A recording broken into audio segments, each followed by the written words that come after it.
Matin Première.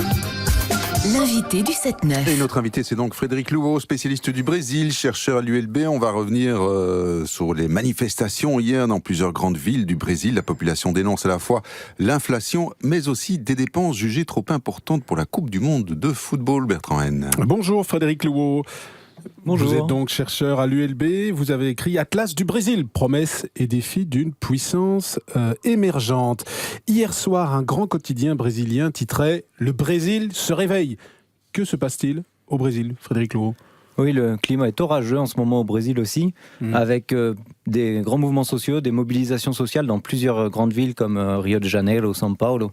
Et donc, pourquoi de telles mobilisations alors qu'on parle du Brésil comme une puissance vraiment qui est en train de s'affirmer, où tout va bien, oui, le plein on n'avait emploi, pas la beaucoup croissance. parlé de ces points-là depuis quelques années au Brésil. Pourtant, c'est pas la première fois non plus qu'il y a ce type de manifestation, mais on a l'impression là qu'aujourd'hui, elles sont plus importantes qu'avant et qu'elles se multiplient partout dans le pays, et on en annonce encore pour les prochains jours.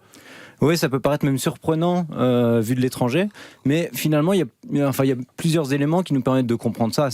Le premier élément, c'est qu'il y a une accumulation d'insatisfaction et de frustration parmi certains secteurs de la population brésilienne, notamment les classes moyennes.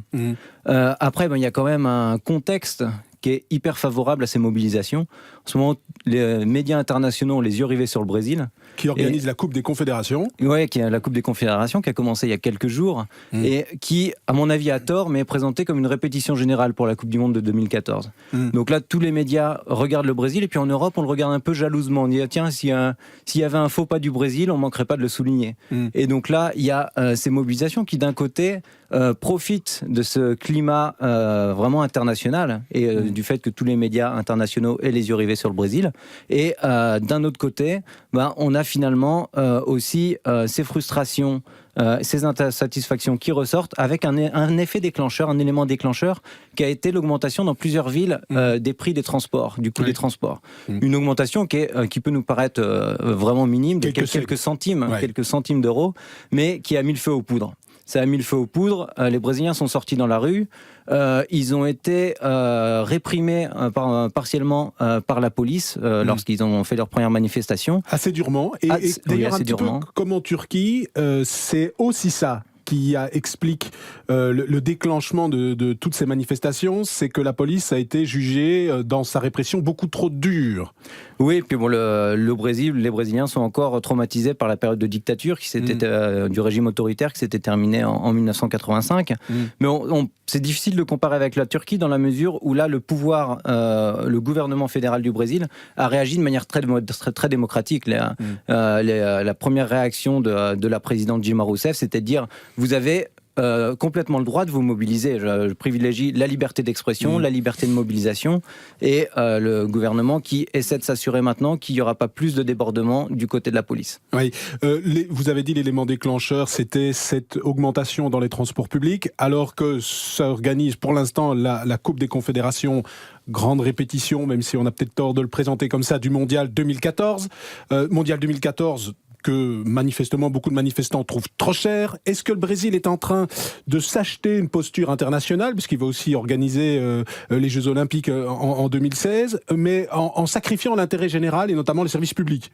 Oui, c'est ce qui est reproché au gouvernement et à certaines élites économiques du pays, c'est de travailler essentiellement sur l'image du Brésil à l'international et de ne pas voir à plus long terme les retombées que ça pourrait avoir pour la population. Et le fait que ce soit cher, ce ne serait pas un problème en soi. Le problème, c'est quand c'est cher et que c'est jugé inutile, comme quand on construit des stades qui coûtent 1 milliard de reais, donc presque 500 millions de dollars, dans une ville où la meilleure équipe de foot est en 4e division avec 2000 supporters, et que ce stade aura aucun intérêt ni culturel ni sportif par la suite. Ouais, et en plus, manifestement, beaucoup de Brésiliens n'auront pas accès au stade, puisque les places sont jugées beaucoup trop chères, en tout cas beaucoup plus chères que ce que paye normalement un supporter de football brésilien pour aller voir son match. Oui, d'ailleurs, il y a une désaffection déjà depuis quelques années, car il y a des augmentations des prix des billets, il y a des violences autour des stades, et il y a plusieurs raisons qui font que il y a déjà des stades qui se désemplissent actuellement. Ça enlèverait à la passion pour le football des Brésiliens, mais il y a une sorte de football business qui est en train d'être dénoncé aussi à travers ces manifestations. Le Monde titrait ce matin, dans Le Monde daté d'aujourd'hui, d'un modèle social en panne. Est-ce qu'il y a, on l'a un petit peu approché au début de l'interview, mais est-ce qu'au-delà de l'organisation de la Coupe du Monde, de services publics qui sont jugés inefficaces, c'est tout un modèle social brésilien qu'on a cru pendant les années 2000 avec Lula en train de se mettre en place et de fonctionner avec la lutte contre la pauvreté, etc., qui est aujourd'hui en train de se morceler, de craquer? Pour moi, c'est même plutôt l'inverse, en fait. Le Brésil partait très loin. C'était un des pays les plus inégalitaires au monde, avec vraiment des politiques sociales qui étaient très fragiles. Et au début des années 2000, essentiellement, ça a commencé avant, mais ça s'est accéléré avec l'arrivée de Lula au pouvoir en 2003. Il y a eu des politiques sociales ambitieuses qui ont été mises en place, ou de réorganisation de ce qui se faisait déjà. 3 repas par jour, c'est ce fameux slogan, 3 repas par jour pour tous les Brésiliens. Oui, il y a eu cette bourse famille, cette bourse école, le fait que les Brésiliens puissent manger. Des programmes qui étaient aussi en partie assistentialiste, mais le problème finalement c'est que pour beaucoup de Brésiliens on n'est pas allé assez loin. Il y a des réformes au niveau social, mais il faut aller plus loin en faisant des réformes de la santé, en faisant des réformes de l'éducation, de la justice ou de la police, et finalement pas mal de Brésiliens, notamment des classes moyennes, qui n'ont pas bénéficié directement d'ailleurs des aides sociales et qui n'ont pas bénéficié directement des fruits du développement économique. Le Brésil n'a jamais connu autant de millionnaires qu'actuellement. D'ailleurs, c'est un pays très riche.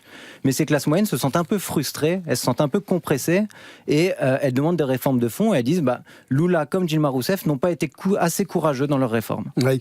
Avec le fonds économique actuel du Brésil qui a connu un boom dans les années 2000 et jusqu'il y a encore 2-3 ans, mais la croissance maintenant, elle stagne. Alors les autorités brésiliennes disent c'est la crise mondiale, mais l'inflation, elle grimpe. Il y a aussi ce fonds économique là qui est pas très favorable au Brésil pour l'instant. Les investissements étrangers sont en train de s'effondrer, même au Brésil, à un an de la Coupe du Monde, c'est pas bon signe. Est-ce que là, Dilma Rousseff, la nouvelle présidente, est en train de montrer peut-être qu'elle n'est pas à la hauteur de ce qu'a été Lula?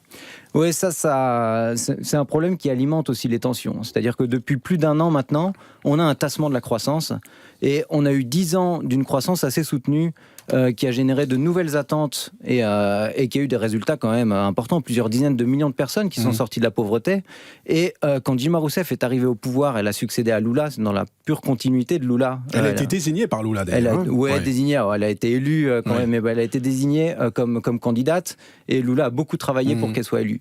Elle a été élue facilement et tout le monde disait ça va être très dur pour elle de succéder à quelqu'un d'aussi charismatique, aussi bon négociateur, aussi politique et communicant que Lula. Dans un premier temps, elle y est très bien parvenue, c'est une technicienne, elle a très bien réussi. Elle a même eu d'ailleurs des taux de satisfaction, d'approbation excellents qui n'ont pas baissé pendant ses 2 premières années de mandat. Elle était autour de 80% d'opinion favorable. On en rêverait en Europe. Je crois qu'il n'y a pas un dirigeant européen qui a atteint même la moitié de ça. Donc là, ça commence à baisser, mais elle a quand même encore plus de 70-75% d'opinion favorable. Alors certes, il y a au niveau économique, il y a des changements vis-à-vis de Lula.